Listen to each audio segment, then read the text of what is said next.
Good morning everyone, this is Gary, no more Mr. Fat Guy, and yet again on a training session for Hearts Across Australia. And today is Wednesday the 18th of February, so it's amazing, like February is now like 2/3 of the way through. It's a bit scary, but bring it on. Be careful what you wish for. Yeah, so today, as I mentioned last night, I did the short video last night. Yesterday morning session just ended up as a slow stroll, watching the sunrise for 10Ks. Then that was sort of redeemed last night by a decent sort of 5K loop, but it was actually just over 5Ks in the end, at a reasonable pace. So this morning the plan was to pretty much just go out and do a bit of a warm-up, and then just do some short bursts and just mix it up a bit with some pace. So what I've ended up doing is a couple of Ks warm-up, and then really just taking short bursts of 100, 200 meters, and then walking until I've recovered a bit, and then going for it again, and just doing that for maybe about 4Ks in total, over the 4Ks, probably maybe about 2Ks of that was actually covered by those bursts. I'm not entirely sure, but I've had a good workout. It's a cooler morning this morning. It was something like 18 degrees at 4 o'clock this morning. It's currently maybe I'm not sure, but it's around 5, I think. So yeah, so it's a cooler morning, but I still managed to get a good sweat on, and that's always a good sign. And I've got the heart pumping, and it's been a good session. I'm just currently taking a bit of a walk break. There's like maybe 2-3 Ks to go, and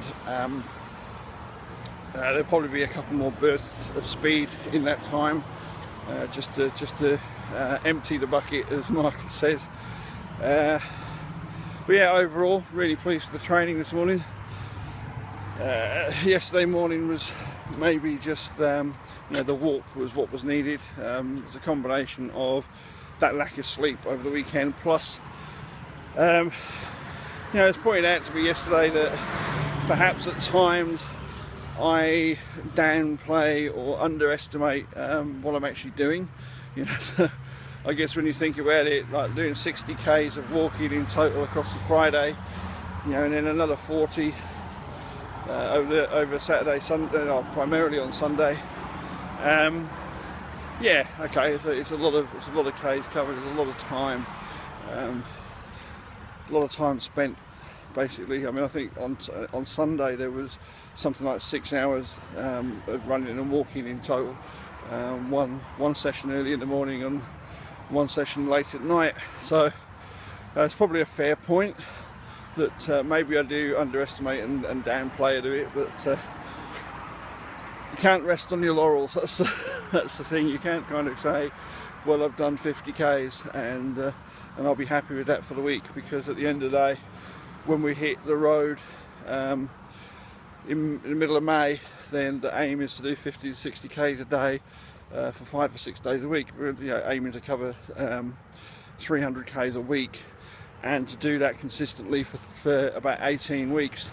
So it may be that at times I do sort of underestimate what I'm doing, but at the same time I'm sort of setting standards for myself. I'm setting goals for myself that realistically I need to be setting for myself, because 50 Ks needs to become normal, not something to be really pleased about.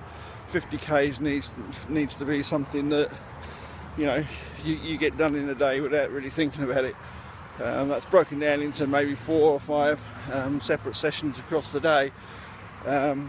So that then takes it so that doing like what I'm doing this morning, 10 Ks. I'm doing 10 Ks before breakfast basically, and that needs to be that needs to be the norm. I mean, it is the norm now. Actually, apart from the occasional rest day, you know, getting at least 10Ks done in the morning is pretty much the norm.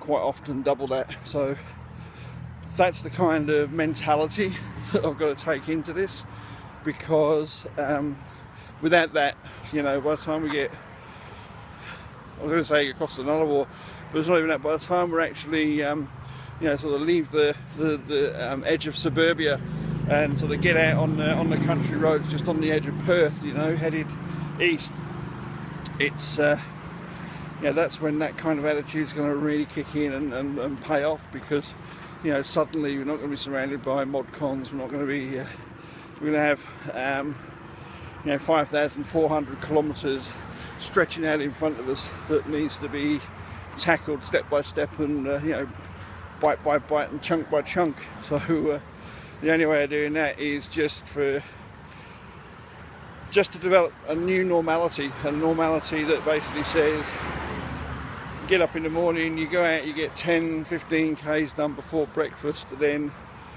you know, then take a little break and refreshments, or maybe just you know, a slow walk break because you don't want to seize up, and just carry on, do the next session, have lunch, do the next session, have an afternoon break, do the next session, and then think about dinner and organising bits and pieces, and getting the latest batch of laundry sort of into a bucket with some soap suds, and then getting to bed and getting a good 8-9 hours sleep. So that's going to become reality and normality for 18 weeks. So yeah, I make no apologies for being harshly criticising myself and being disappointed with.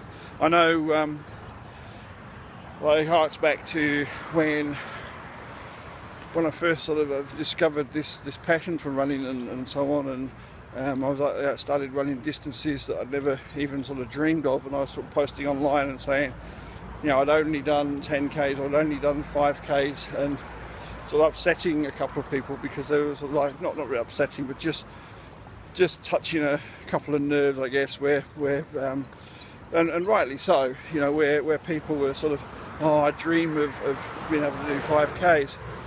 So I know to people just starting out, it's going to sound, you know, it's going to sound wrong, and it's going to sound a little harsh sometimes, and I say that I'm unhappy with only doing 10Ks of walking, you know, when they might be thinking, I'd love to be able to do that, but the fact is, I'm setting out to walk and run 5,400 kilometres across a huge country. I'm only talking like massive, you cannot even begin to understand the scale of the place, you know. It's and when you think that the first half of the journey is to get to, so if you look at the main sort of the capital cities that have been laid out in the itineraries, so like Perth to Adelaide to Melbourne and so on. Perth to Adelaide is over half the distance. Basically, to get from Perth to Adelaide, you need to go across the whole of Western Australia and pretty much the whole of South Australia as well, and that's over half. So that's, you know, out of a journey of 5,400 kilometres, that's like, you know, well in excess of 2,500 Ks, most of which is Nullarbor. You know, the Nullarbor plain, which has got very little in the way of housing estates and mod cons present. So it's a beautiful place, I'm sure. I don't know, my first time across will be on foot, which is a crazy thing to say. But you know, this is the scale and the type of challenge that I've set myself, that I've put out there, and that is only something like 87 days away. Although reality is, I guess, like 87 days away is actually leaving Perth. So maybe 88 days away before the suburbs are behind me fully. Yeah, and quite some time before that, before we actually hit the Nullarbor, probably about a month. But you know, at the end of the day, this is why I'm not settling for just being able to do the occasional half marathon distance, or get a good 5K time, or just to find myself walking 10Ks. You know, it's you've got to keep pushing, got to keep driving on. And if we do that, it's that attitude and that kind of spirit from not just me, but also from like Marcus, that's been fantastic with the training advice from Run Forest Run. You know, unwavering faith and belief that we can actually get this done, because that's what we've got to have. So that's what we've got, and that's why I continue to train. That's why I continue to make these videos. That's why I continue to talk up the entire project on Facebook and on the website heartsacrossaustralia.com. And hopefully there will be plenty of you out there that realise the strength and the determination that's going into this, and the fact that this is happening, and the fact that you know, your support is essential.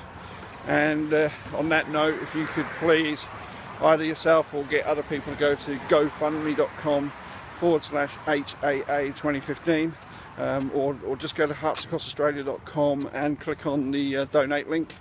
That will help. That will help get this event fully funded and make it the massive success that it deserves to be. And that's really it from me for now. As the training's going well, the determination to succeed is stronger than ever, and my gratitude for the support that I'm getting from everybody is just immense. It's absolutely fantastic. It's a wonderful thing to be part of.